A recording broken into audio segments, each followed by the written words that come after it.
Your elected administrative council and your regional staff are recommending 3 sets of revisions to our bylaws. Most of these changes are not a change in the way that our region functions, or in the rights and responsibilities of our member congregations or leadership. In essence, these language revisions are meant to update our bylaws to reflect our current and recent practices. Additionally, we have 2 proposed revisions that are functional and change a couple aspects of how we operate. We hope these videos help to explain not only the changes, but also provide the reasoning behind them.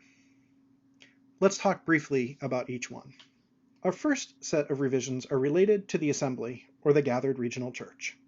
First, we propose removing language adopted at our 2016 Regional Assembly that refers to congregations in formation prior to 2018. Since the time frame mentioned has passed, we are removing the note. Second, our bylaws provide rules for membership and voting. We wanted to clarify 3 points with our changes. All members of all our Arizona Disciples congregations are invited to participate in the assembly. Congregations that are in formation, meaning they are in the process of becoming New Disciples Church, receive voting delegates once they are chartered congregations. And that ministers with standing in the region are able to vote in addition to the voting delegates selected by congregations. Third, while we hold a scheduled assembly every 2 years, occasionally we have need to call an unplanned assembly. In 2019, we encountered this situation, needing a special assembly to call Reverend Jay Hartley as our settled regional minister and president. Our bylaws currently call this an emergency assembly. This revision would simply change the word emergency to special, which better represents the wide range of reasons we may have need for an assembly in between our regular biannual gatherings. To be clear, these changes do not change current practice, but instead clarify already existing practice and procedure. The next part of our revisions clarifies several areas with small changes to wording. For our Administrative Council, we would like to clarify that officers are elected with members and that those members are at large. For our Mission Focus team, we wanted to clarify that the chairperson or leaders representing regional ministries are from current ministries, or in other words, ministries that are actively meeting. For both our Administrative Council and Mission Focus, we wanted to acknowledge and allow for other meeting formats that align with current technology and allow us to be good stewards of regional funds by reducing travel for meetings. Another clarification adds the name of an official process, the Executive Search Process, which is recommended by the College of Regional Ministers. Our most recent regional search team utilized this process. Last in this part of the revisions allows for the possibility of the vice moderator to serve in place of the moderator as our general board representative. Next, we wanted to update all references to licensed ministry. As part of changes in practice for our entire denomination, the more biblical nomenclature commissioning was adopted to replace licensed for non-ordained clergy. Each of these revisions brings our bylaws in line with current practice and expectations.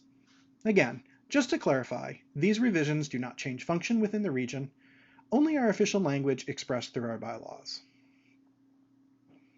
Now let's look a little more closely at changes related to the Office of Secretary. A quick summary of the duties of the Regional Secretary are ensuring meetings are effectively organized and minutes or notes are taken as appropriate, maintaining records and administration, upholding legal and governing documents, and communicating and corresponding with other parts of the organization. Often, elected secretaries will delegate these duties to paid staff members who are better able to meet these obligations. Regionally, we have found that our regional ministry administrator is that staff person. In 2016, when Matthew Clark was hired for the staff position, he was also nominated and elected as a secretary in hopes of increasing the region's ability to respond to legal requirements and allow for the experience of that staff person to be an asset to the Administrative Council. In 2018, we continued this practice by nominating and electing Matthew Clark for a second term as secretary. The Regional Office and Administrative Council have found this to be helpful and effective. Our first change here is to change the title from secretary to corporate secretary, which better reflects the corporate responsibilities of this officer. Our second proposed change would be to the term limits for that office. Currently, our bylaws limit the terms an officer can serve to 2 consecutive terms, meaning that our current staff person, Matthew Clark, would be unable to serve the 2020-2022 term.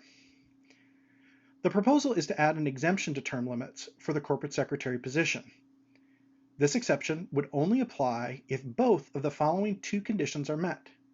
First, the nominee for corporate secretary is a staff person, and second, that nominee is elected and confirmed by the Assembly as part of the slate of nominees. This wording is intended first to ensure that it is the Assembly who retains the authority to elect this officer. It is also intended to allow for regional leadership to align this officer with a staff person when that is beneficial to the operation of the region. Finally, it does not remove the term limit should the position not align with a current staff person. To summarize, this revision involves changing the title of the secretary position and also allows for the possibility of a regional staff person to be elected to that position by the Assembly beyond the normal two-term limit for officers.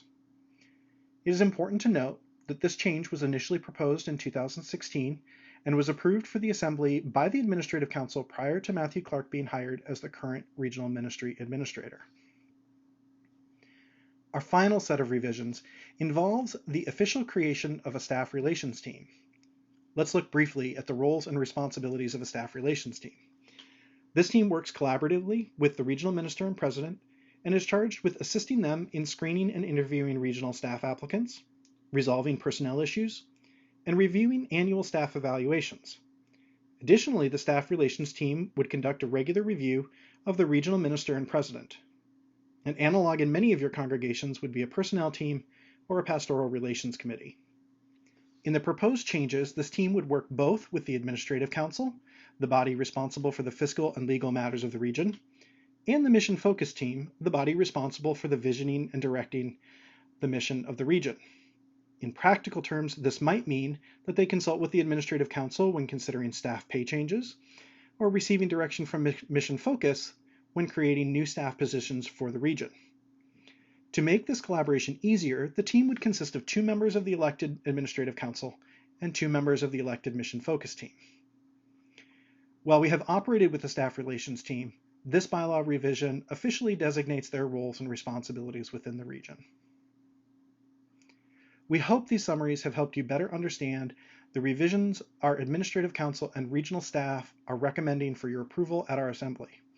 We invite you to read our full bylaws with changes redlined at ra.az/disciples before our Assembly. On Saturday, our business session will be a little different from normal. We will all gather via Zoom, and we will use the Zoom poll feature to vote for or against these revisions. If you're not a voting delegate from your church, you will have an option to choose "I'm not a voting delegate" on the poll.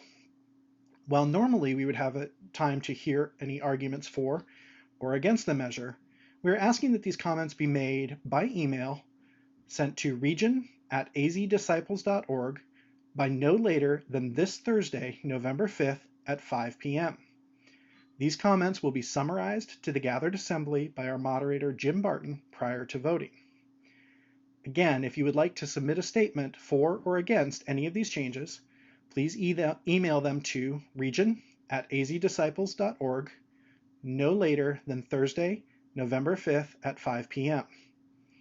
If you have any questions about any of the revisions, you can also email those to region@azdisciples.org by Thursday, November 5th at 5 p.m. We appreciate your dedication to Disciples Ministry in Arizona and look forward to seeing you this Saturday at 10 a.m.